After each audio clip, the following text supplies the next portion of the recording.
Welcome to Everything Co-op, bringing you information on how cooperatives can help improve your quality of life.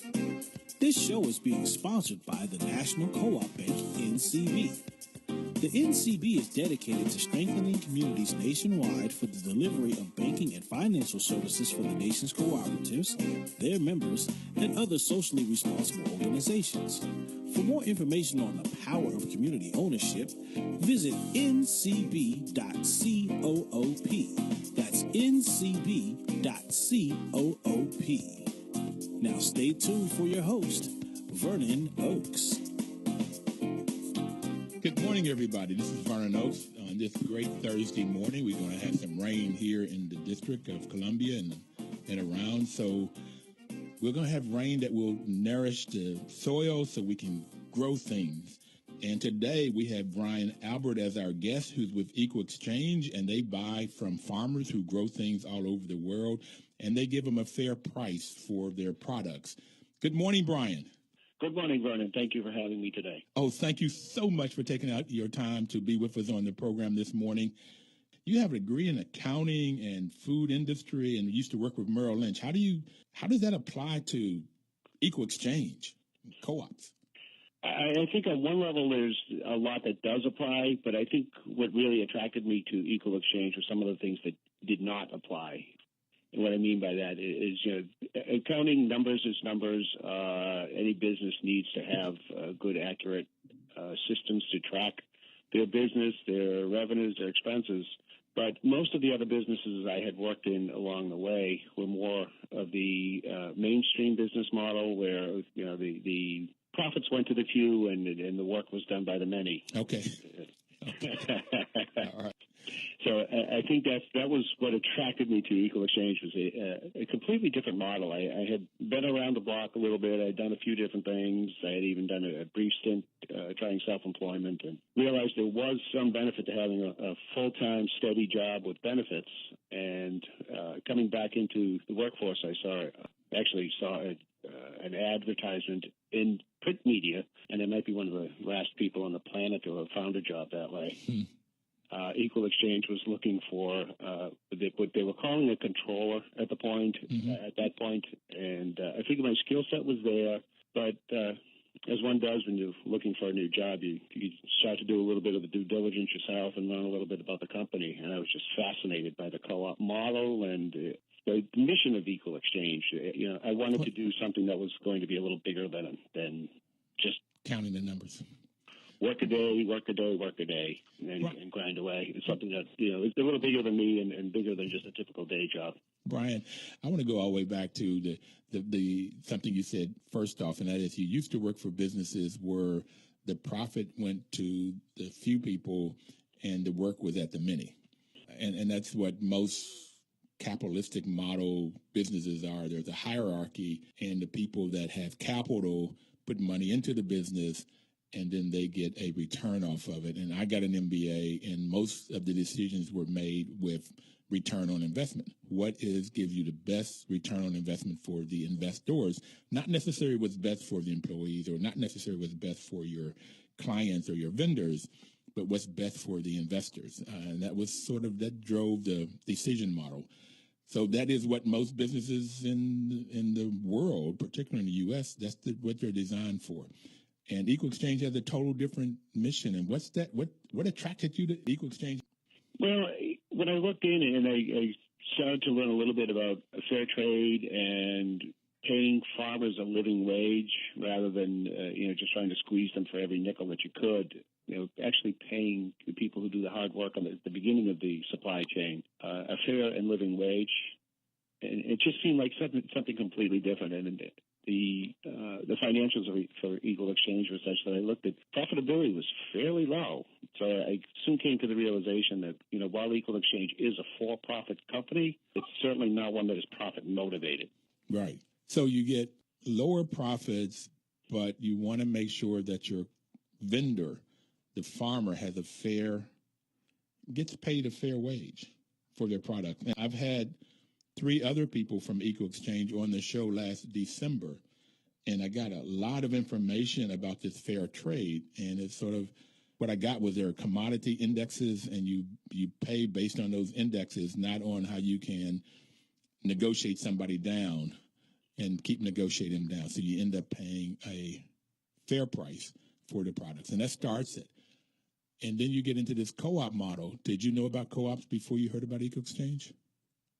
I knew conceptually what a co-op was, and I thought it was kind of a radical hippie idea.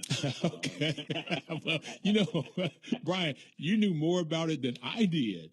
I knew nothing about co-ops until I started. I'm a property manager in the daytime, and it wasn't until I started managing housing co-ops that I started learning about it. And the more I learned about them, the more I liked them, particularly, again, comparing it to the capitalistic model.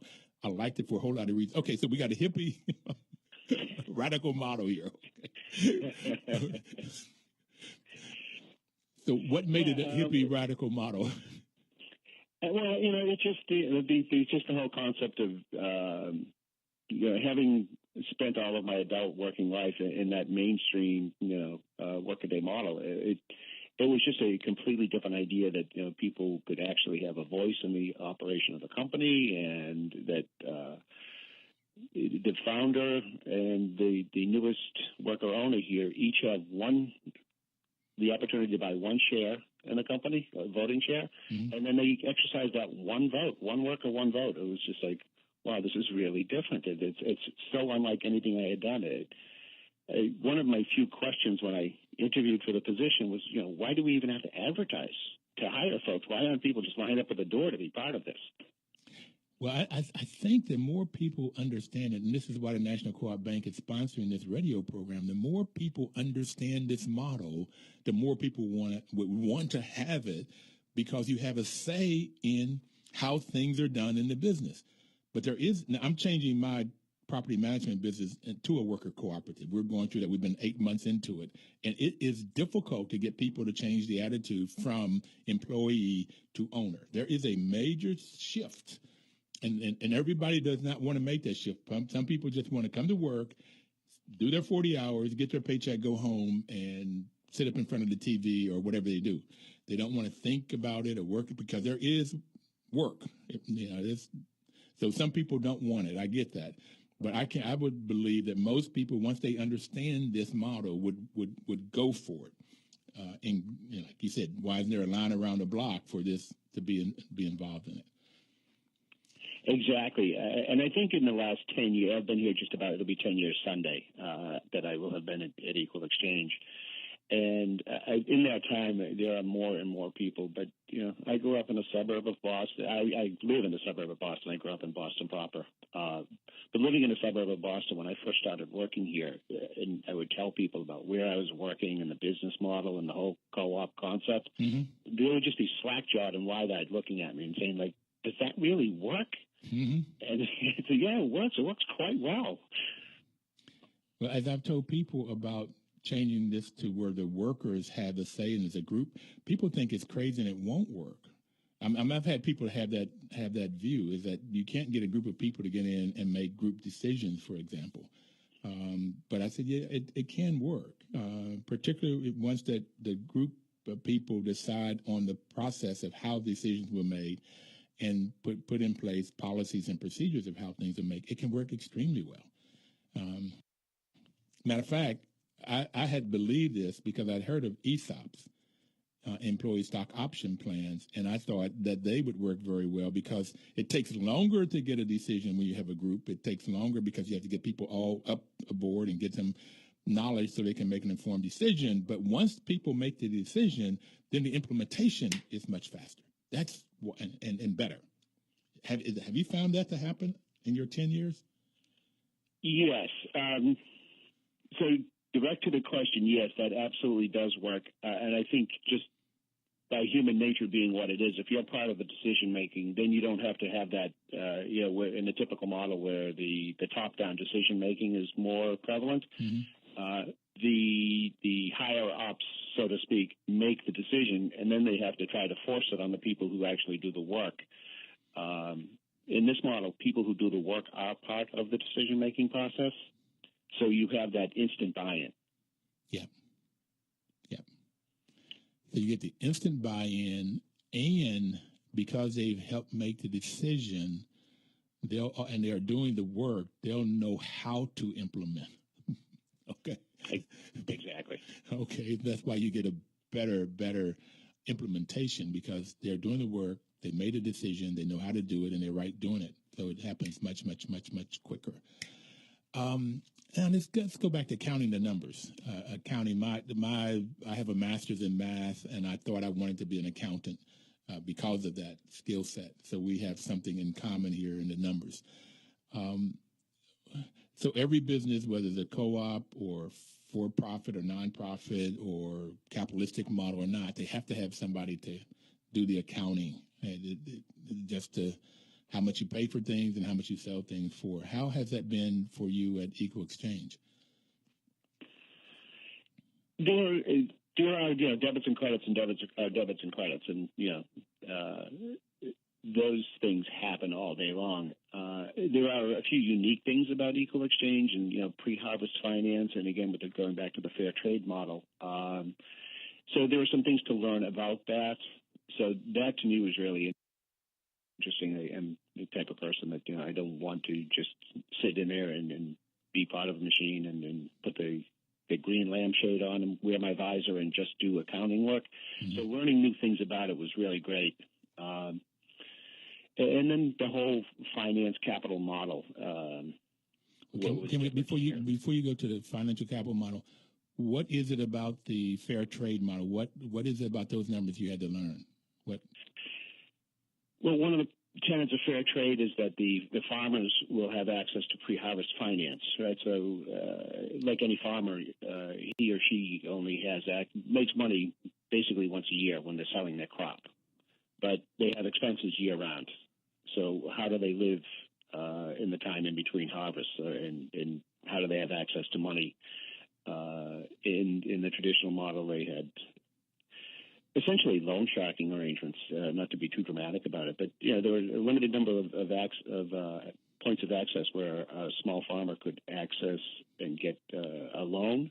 Mm-hmm. And the people who generally provided the loans were the same people that they would then have to sell their product to. And the coffee's grown in pretty remote areas, so you had limited access to market when it came time to sell your product. It was, again, typically to the person who made the loan to you, and that person would often set the prices that weren't very great for the farmers.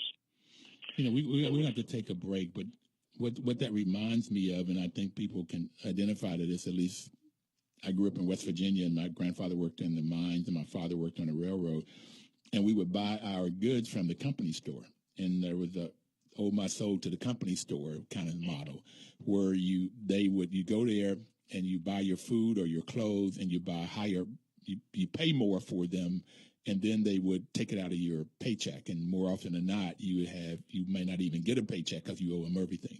I owe my soul to the company store, and it would be the same thing from the farmer as you're saying that. But we're going to take a break, and we'll be right back. I want to get more into this harvest finance, and then go to some of the other things that you're talking about with financing and accounting at Equal Exchange. We'll be right back. News updates on the web at WOLDCnews.com.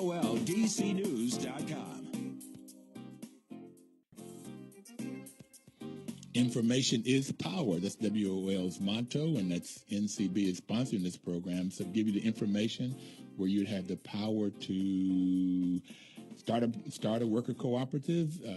Most co-ops are formed to solve some community problem. So if you have a problem in your community, if 2, 3, 4 of you get together to start a business, you could go to the U.S. Federation of Worker Cooperatives, and they have people that will help you to give you the technology to know how to start a business. And there's some people around the community, the Cooperative Development Foundation. They have funds available to help seed money to start a business. So there's people around to help start businesses. In New York, they put $1 million a year for 5 years to help worker co-ops get started. So there's in Madison, Wisconsin, I think they put up $1.2 million last year, and they're going for $2.4 million this year to start worker co-ops. So we would like to try to do the same kinds of things here in the Washington, D.C. metropolitan area to see if we can get seed monies to help start worker cooperatives. And one worker cooperative that I really like is Equal Exchange. And we have Brian Albert on the phone with us today. He is talking about, he is their finance Director of Finance. So we're talking about the normal accounting functions, finance functions, and he was talking about harvest financing before we went back.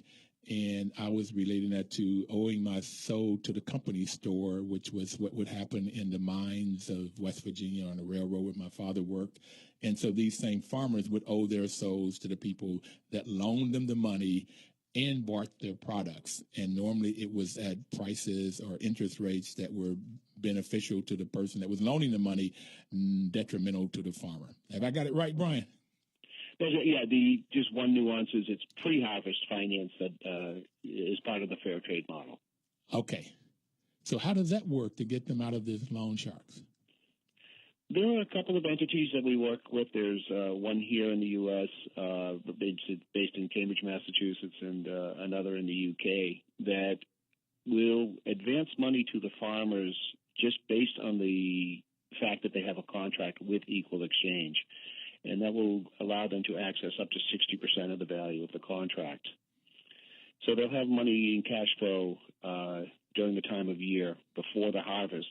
And then when the harvest comes in, they sell the product to us, they make their delivery, and then we make arrangements for them to receive the final payment, the additional 40%, less the nominal interest amount, and then we pay the people who provided the finance.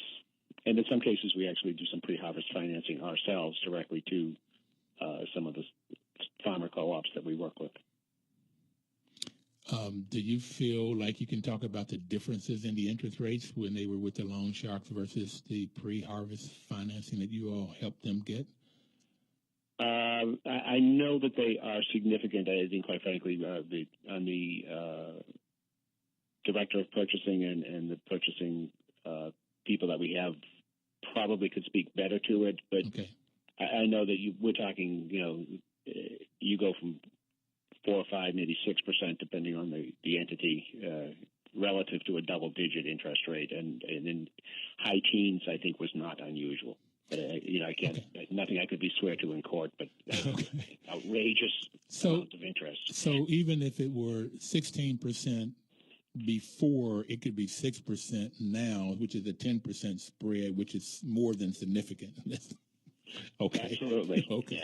Yeah. I just wanted some sense of it. I won't hold you to being exact in court or here. Okay. But get some sense that if you had to pay 16%, and you can get financing for a car versus 6% or 2% or 4%, it's a tremendous difference in how much you have to pay out. So that people, again, the farmer in this case, can have funds to help provide, you said subsistence, but live every day. As a matter of fact, I don't remember who was on the program, and one farmer described it this way, that they had monies, they could feed their family year round, was their definition of success by working with these kinds of programs, where before they didn't have enough money to feed their family. They could feed their family year round, and they had some savings left over at the end of the year. So it's a tremendous change from 16% to 6 or 19% to 4. As one of the examples, plus some of the other things that can happen with Equal by being in a co-op. Okay, but now we want to go back to what are some of the other things that you learned as you started looking at and working for Equal Exchange that's different from your other jobs? I think one of them would be the capital model would be the main difference. And it was really interesting to me to see that, having worked with Merrill Lynch and having worked in the finance arena quite a few years ago, to realize that in addition to businesses like Equal Exchange, which there are a few of us out there, there are a fairly large number of individuals and some institutions that are willing to put their money into supporting a business like ours that's more mission-based than profit-based, mm-hmm. and they're willing to take a lower return than they might get on the stock market to help us to do the work that we do. And that was really an eye-opener for me that, wow, there are actually individuals that work like this business works. So you can have an investor.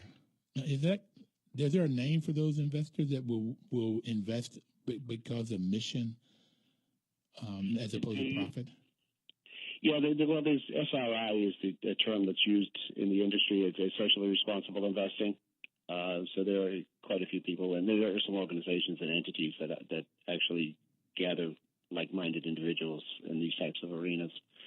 So it's more the social return. It's knowing that money that I have it's not going to make me rich, but it's going to help somebody else improve their life, get to the point like you just alluded to, the people who are eking out a living and just barely on the sustenance level. Not the farmers aren't getting rich on this, not by a long shot, but they are able to feed their families, and that's a great place to start.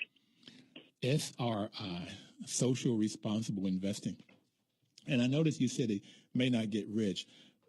I did a couple programs here by looking at money and rich, or what does it really take to live? I mean, what do you really need?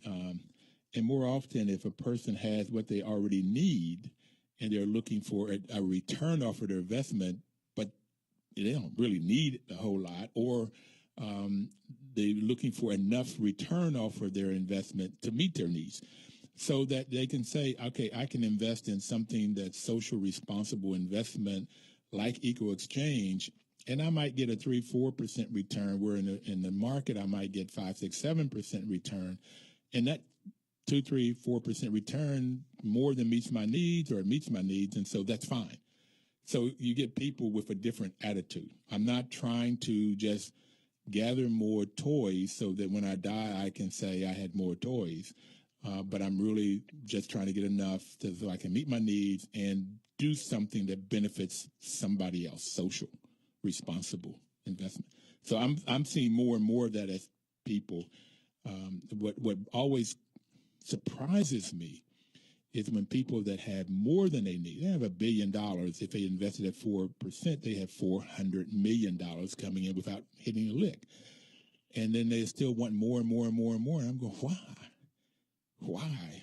$1 billion, I think that's the 9 zeros, if I count that right. Okay. I'd agree. Okay. So you get more and more people. If you get more and more people that are social responsible, that are looking to work in an organization like Equal Exchange, or what I'm hoping Oaks Property Management becomes, and other companies like this, or if people want to start it, this is why we have this program, to give you the information, to talk about the benefits of coming together, working together cooperatively. And in a lot of communities, Native American communities, Alaska American community, a lot of the tribes out of Africa, the history going down to Peru, they work cooperatively. That's how the tribe worked. Everybody knew what they had to do, and you work collectively for the benefit of everybody, not for the individual. So I'm glad you. Is there anything else then that you found from the financial model of working with Equal Exchange? Any other? You've given us 2 great examples. Well, just to circle back again, and just I want to maybe shine a light again on the fact that Equal Exchange, we target the profitabilities between 2 and 5%, right? And most companies would say, boy, you just scrape and buy there at 2 to 5% profitability. We have grown in the 10 years I've been here from $20 million to we're knocking on the door of $60 million in 10 years. The sales. So the sales. You don't need to have 8, 10, 12% profit to grow and to do well. But let me get it. There was 20 million of sales when you came, and now it's 60 million of sales. You tripled yourself in 10 years. Yes. Okay. Wonderful. Wonderful. Yeah, it can be done. Well, 2 to 5%, if you can consistently do it too, and do good while you're making money, that's absolutely phenomenal. You're growing 3 times in 10 years. That is great. So you can help the farmer by getting them pre-harvest financing at a better rate, so they'll be able to survive and maybe even strive. And then you can find people that will do social responsible investments. So they're looking for a potential lower return, but helping people. And then you can have a 2 to 5% profit margin goal, and and then for make decisions not necessarily what's give you the most profit, but what's best for everybody concerned. Like the model, we're going to take a break on that, and we'll be right back. We'll talk more about equal exchange, get into some more about fair trade and how it works, and I also want to get into how you divide up that 2 to 5% profit between the workers and growing the business. We'll be right back. Don't touch the dial.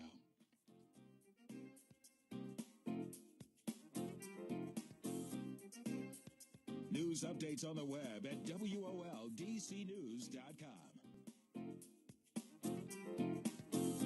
Welcome back, everybody. This is Vernon Oaks, Everything Cooperative. We're talking to Brian Albert from Equal Exchange, who got a job which they call a comptroller. He's their director of finance. We've just talked about pre-harvest financing for the farmers and social responsible investment for them to get investing into Equal Exchange. And they have a goal of 2 to 5% profit. And with that that goal for their company is basically small, but if you look at 2%, 10 years ago when he started, they had $20 million of sales. So during the break, I tried to do a little math. If they made 3% on $20 million, that would be $600,000 in profit if I did my math right. And if they did 10% of 3% of $60 million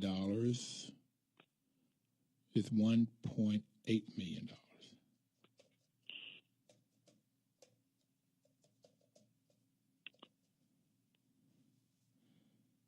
So they would, do I have my zeros right? Yes, you do. Decimal places are right where they should be. Okay. So you would, if you had a consistent 3%, that's somewhere between the 2 and the 5% profit margin. 3% of $20 million, you would have made $600,000 10 years ago in profit. And if you made 3% on $60 million, you grew it to $60 million in 10 years. That's triple the growth rate. And that's also triple the amount of profit if it was still at 3%, which would be $1.8 million. So how do you divide that up, and who decides? Because I think that third principle of cooperative is the economic participation, that to be a member of a co-op, normally there's some money that you put in, and you also have the opportunity of getting money back out. So who decides what you do with that $1.8 million, if that's what you made? Well, now you said that you have a background in finance and accounting, so you know that if you talk too much about it, you're going to lose the audience, and I'll try not to do that to you. I'll try to break it down if if it gets too okay. The first question is, who decides what that money goes to, though? Yeah, bylaws have parts of a formula in there that dictate that 60% of the money right off the bat goes back into the business to help grow the business. Well, who made that decision? Who made that decision? The worker owners. The worker owners make that decision. That was the first point I wanted to get across. The worker owners. When you're a worker in a co-op, you are owner, and Brian has already talked about that's one share, one vote. So when they're creating policies on who decides what happens to that $1.8 million, those shareholders decide that. And each one of them will come and vote. And so they have decided that 60% of the profit, $1.8 million, stays in the business, right? Yes. Okay. What else? Okay, so 60% goes to the business. That leaves 40% available to be distributed to the worker owners. And of that 40%, we base the distribution on the FTE, the full-time equivalency status of the people who actually did the work at Equal Exchange. So that means that the more you worked, the more you get back. That's the FTE. If you work full-time, then you'll get something back. If you work part-time, you get less back based on how much you worked. Is that what that means? Okay. Right, yeah. If you work 4 days a week, you'd be considered at 80%. You'd get an 80% share. But then it's also there's because of the growth we've had, one of the side benefits of this growth is that we've had to, or have been able to hire more workers. And during the first year, you're not considered a full-time worker owner. You're on track to become one. So there's a learning process about, in my case, what does it mean to be part of a co-op? Mm-hmm. We have educational components to that. But I don't want to go too far down that path. Well, I think the only thing that I really wanted people to understand is when you are hired at Equal Exchange, this is Equal Exchange rules that the worker owners have created. You cannot become an owner, and you can only become an owner after 1 year. And you're a worker, you're an employee, you get paid, but you don't share in the dividends, you don't have a vote, you don't have a say, at least for 1 year. And you have to prove yourself by taking classes and by doing certain things, and you have a sponsor. I really like the program, okay? Brian, that's what I want you to hear. So there are some things you have to do to prove yourself that you will be a responsible owner. There is responsibility that goes with this. So I just want that point to be made, and so there is a vote that the members will vote to see if this worker if they really want this worker to become an owner, and that's based on behavior, what they've done and what they've learned. All right, keep going. Okay, so let's just say that in the course of the year, 75% of the work was done by worker owners, the other 25% by the folks that are on the worker owner track. And given the seasonality of our business, there are some temporary workers as well. So we would take the 40% and reduce it to 75% of that 40%. And then that is what is distributed to the folks that actually were worker owners during the course of the year. Okay, so it makes sense to me because I've already had this conversation before, and I like it. It was a method to make sure that the current worker owners would not say, okay, I'm not going to let any more worker owners come in because I get a share of 40, I get the whole 40%. So what they decided to do was say, okay, you can only take out worker owners that amount that you really contribute. If there were some non-worker owners working, they can't get that amount, but we want to make sure that you are okay with and don't get greedy so that you will only be able to get the amount of profits that you worked for. So if the worker owners did 75% of the work, they can get 75% of that 40%, which turns out to be 30%. The math worked really well, but okay, I got it. I like the reasons why the workers decided to do this for future, making sure that the pathway was available for new worker owners to come in and participate. So then there's two more links on this chain, and one is pretty obviously what happens to the other 10%? Well, that gets added to the original 60% that gets rolled into grow the business. So that stays in the business to help grow it. And then the final link is then we have, again, by agreement with the worker owners in the bylaws, and each year it's subject to approval by the board, only 50% of what each person has earned through his or her labor in the course of the year is actually paid out to the person, and half of them is invested in an internal capital account, which they will get upon separation from the company. Okay, so they end up... and I did this, if it was $1.8 million this past year, 30% of that, again, I did the math in my head, $540,000, so I hope is right. So of that $540,000, the worker owners get half of that. I think it's $270,000. The other $270,000 goes into a capital account, which is basically a savings account for the workers. Yes, essentially. Yeah, we invest the money in our Class B shares. So if you could go back again to the socially responsible investors that are supporting this company, the worker owner body is the largest single entity of those socially responsible investors. We have somewhere in the neighborhood of $1.5 million collectively invested in the business. Okay, so the worker owners will get a decent check for Christmas bonus or whenever you give it out. Okay. And how many worker owners do you have now that would share that $270,000? Last year was 115, going off the top of my head. Okay. Yeah. Okay, 115 worker owners. Okay, so if I did my math, I can't do that in my head, but if it was 100 owners, it would be $27,000 each. Right.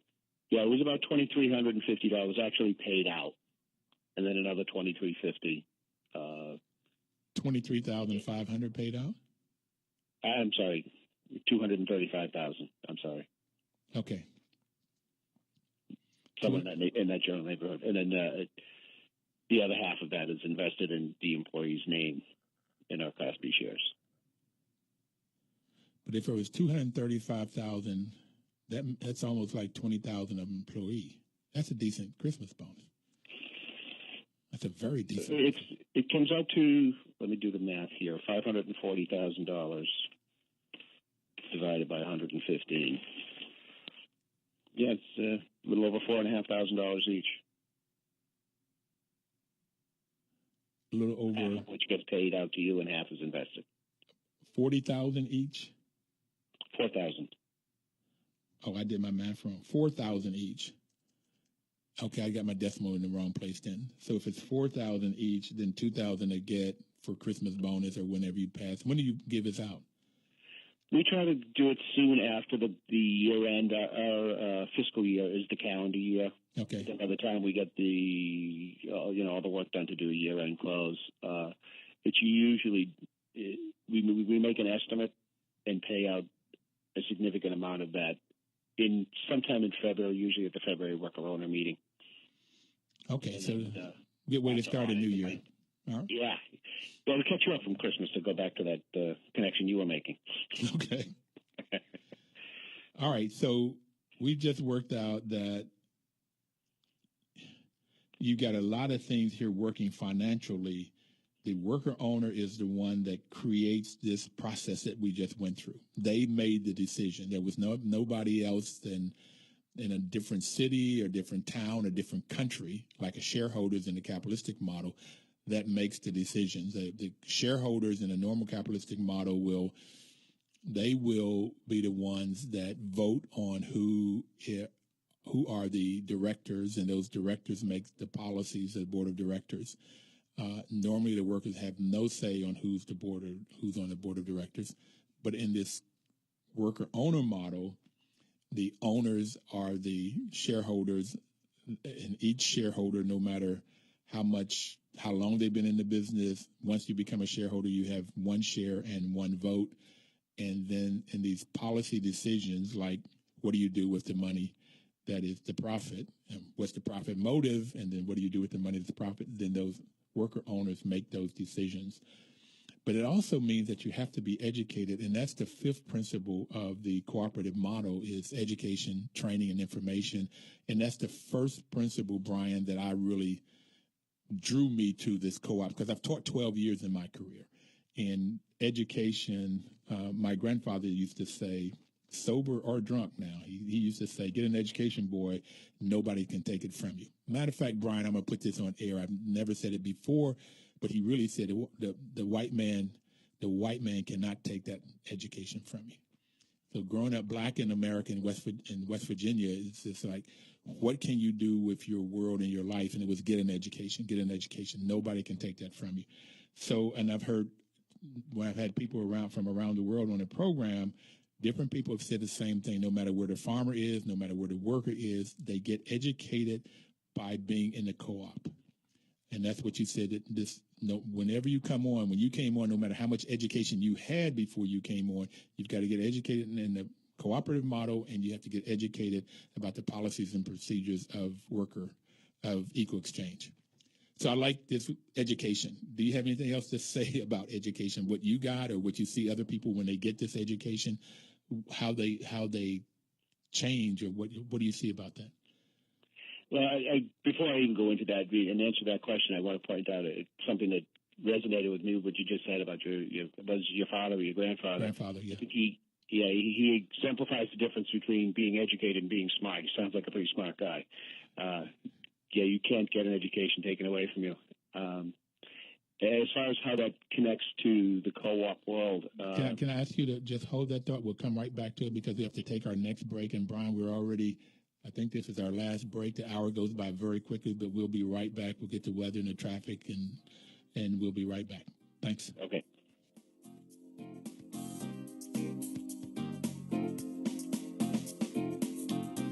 News updates on the web at WOLDCnews.com. Information is power.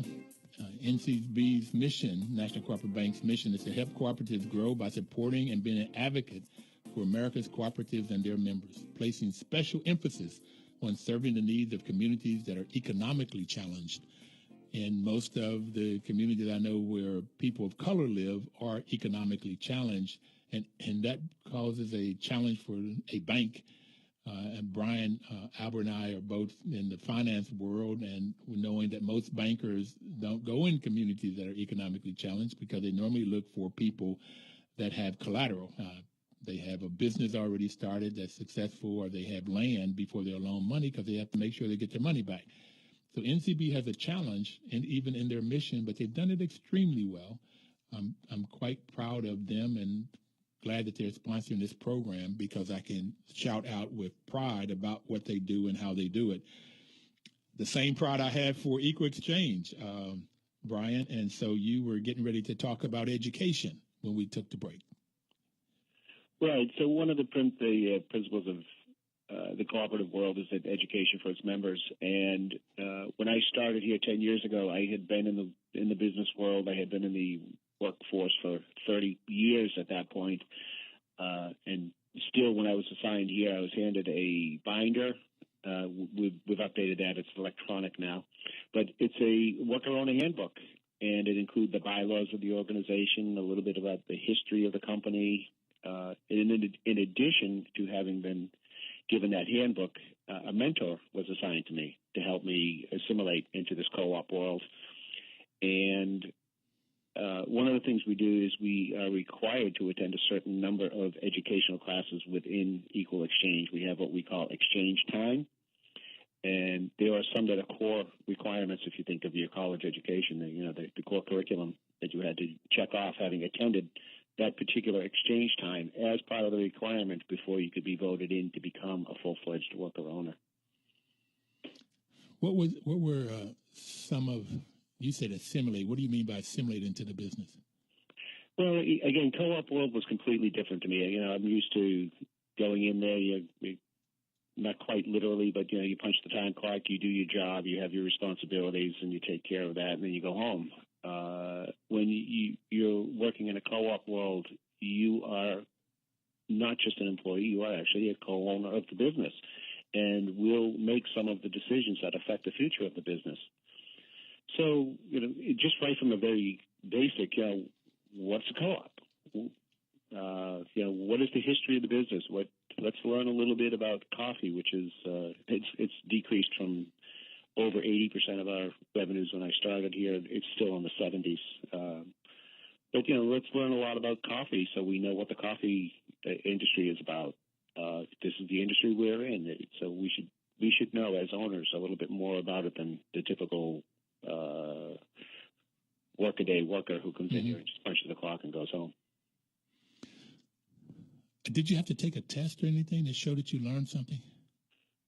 No, I think your mentor makes sure you're getting up to test. There's no pass fail or anything on that quite that level, but you had to have attended the training. I think our hiring process kind of ensures that there are people here who are going to want to be here and willing to learn.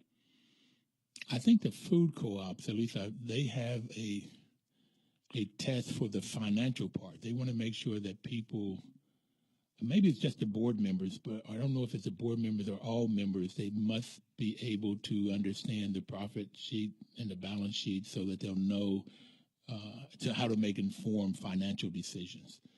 So I've heard that. I'll find out more about that. I like it.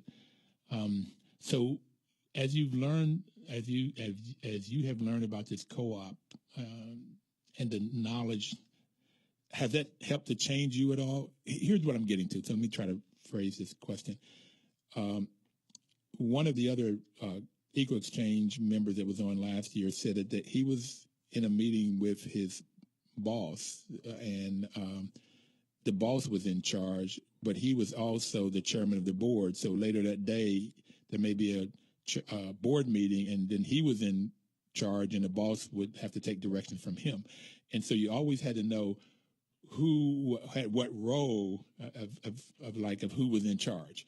And that was through knowledge, through training, because that's just not normal. Have you found things like that, and you have to get educated on that? Was that a clear question? Yeah, no, I get the question. So a couple of things that might answer it, and you can tell me after I'm finished whether I've answered your question. Okay. Then we'll know whether I understood it well or not. We refer to wearing different hats. Okay. So, like many businesses, we do have a hierarchical structure in terms of the day-to-day operation of the business. So, we have we have co-executive directors, which would essentially be a president and vice president in the traditional model. Okay. Then we have management and supervisors and direct reports. Just in the day-to-day running of the business, right? We can't obviously all get in a room and vote about which box we want to package things in, and there's some practical limitations that the day-to-day operations are addressed by a typical structure. It's the bigger things that people need to vote on, that including voting on the board and electing the board members. And 6 of the 9 members of the board are voted from the worker-owner body, and those 6 should be have a little bit more financial acumen than the average worker-owner. Mm-hmm.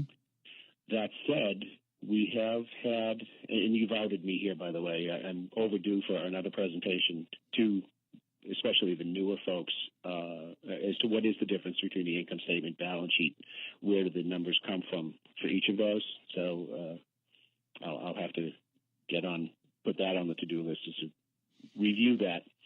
So you do that. You're right now the person that trains on that. You're the teacher.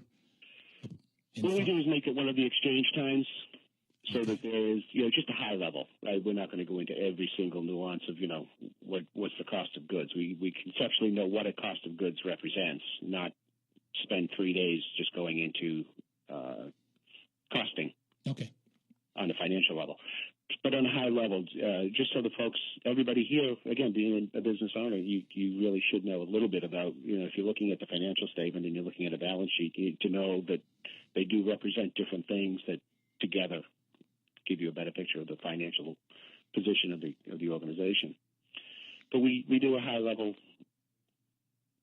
hour and a half class.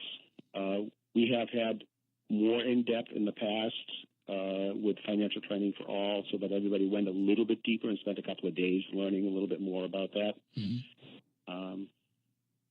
So that's just one of the many. That was my presentation. Would be an exchange time. The deeper financial training for all went a little bit deeper than that. We had somebody come in from the outside, and I even added a couple more nuggets to my knowledge base. You're constantly learning. I got it.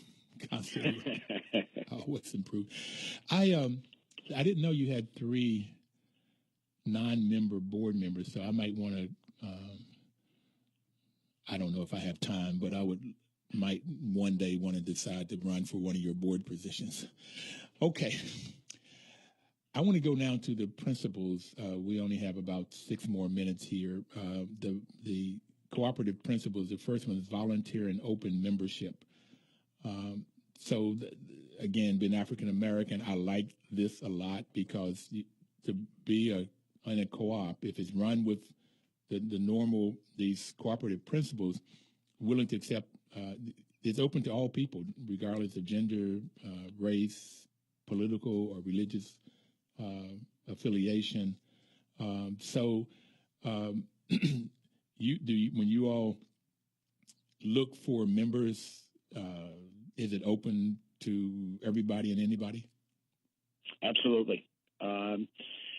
Our hiring process is pretty successful in that we typically have more than 90% retention on our workforce, and I think you probably would agree that that's a pretty high number. Yep. When we interview, we look at 60% of what we look at is probably more related to the individual and their values, fit, team communication, those kinds of soft skills, so to speak. Mm-hmm. And only 40% is related to the job, job-related skills. So basically, we're looking for people who are willing to be here, to commit to being part of something bigger than just a typical 9-to-5 job and see you later, have a nice day. We look for these people who are willing to pitch in, to roll up their sleeves, and to make this thing work, regardless of where they come from or what they look like. All right. We only have, I was just told 2 more minutes, so I will go through these a lot quicker. The second one is democratic member control. We've already talked about that, 1 member, 1 vote. Members' economic participation, we've talked about that one. There is some some pay-in. I won't go through the details, but only to say that what I've learned before for EcoExchange, that people can do their buy-in, they can pay it from their checks. Is that right? Right, interest-free up to 4 years to pay off the buy-in of the 1 voting share. Okay.